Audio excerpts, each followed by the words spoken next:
Hi friends, ഇത് ഞങ്ങളൊരു ഇഫ്താർ സംഗമത്തിൽ പങ്കെടുക്കാനുള്ള ഒരു ഔട്ട്ഫിറ്റാണ് ഇതുപോലുള്ള ഏത് ഫംഗ്ഷനും നിങ്ങൾക്ക് വളരെ അഫോർഡബിൾ ആയിട്ടുള്ള റേറ്റിൽ ഞങ്ങൾ ഡ്രസ്സ് കസ്റ്റമൈസ് ചെയ്ത് തരുന്നതായിരിക്കും. താഴെ കാണുന്ന നമ്പറിൽ കോൺടാക്റ്റ് ചെയ്താൽ മതിയാവും. എല്ലാ വർഷവും നെയ്യാറ്റിൻകര ഈ ഒരു സംഗമം നടക്കാറുണ്ട്. പക്ഷേ ഫസ്റ്റ് ടൈമാണ് ഞങ്ങളിതിൽ പങ്കെടുക്കുന്നത്. അതുകൊണ്ട് തന്നെ കുറച്ച് വെറൈറ്റി ആയിട്ടുള്ള ഫോട്ടോസൊക്കെ എടുത്തു. ഭയങ്കര എക്സൈറ്റ്മെൻ്റ് ആയിരുന്നു ഇതെങ്ങനെയാണെന്ന് അറിയാൻ വേണ്ടിയിട്ട്. അവിടെ ഈ വർഷം IAS-ന് 57ാം റാങ്ക് നേടിയ ശ്രീജ മേഡത്തിനും പിന്നെ പെരുമ്പഴുതൂരിലെ ഒരു ഫേമസ് ആയിട്ടുള്ള ഫിലിം ഡയറക്ടർ ജിഷ്ണുദേവ് സാർ അവർക്ക് ആദരവൊക്കെ അർപ്പിച്ചു.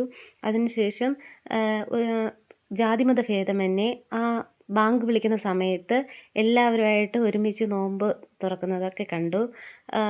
പിന്നെ വെറൈറ്റി ആയിട്ടുള്ള കുറേ ഫുഡൊക്കെ അവിടെ നിന്ന് കഴിച്ചു. എല്ലാവരുമായിട്ട് കുറേ നേരം ടൈം സ്പെൻഡ് ചെയ്തു. ഞങ്ങൾ വീട്ടിൽ വന്നു.